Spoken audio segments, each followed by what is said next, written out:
nandito ako ngayon sa McDonald's. Ayan. Ayan, oh.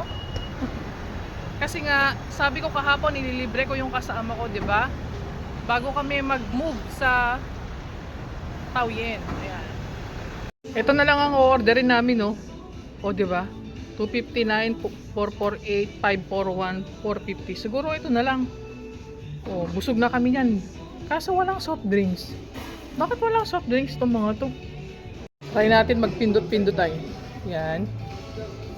English. Tapos, start order. Let me see. Eat in. Kala ko ba may buy one take one? Parang wala naman, oh. Kasi kung meron, paano ba mag-ano dito?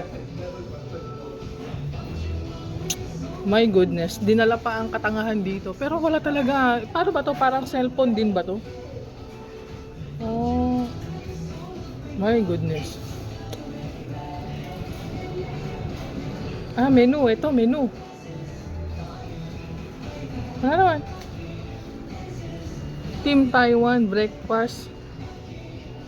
Oh, wala. Hindi ko alam. Bahala na. Ito na lang orderin. Ayan.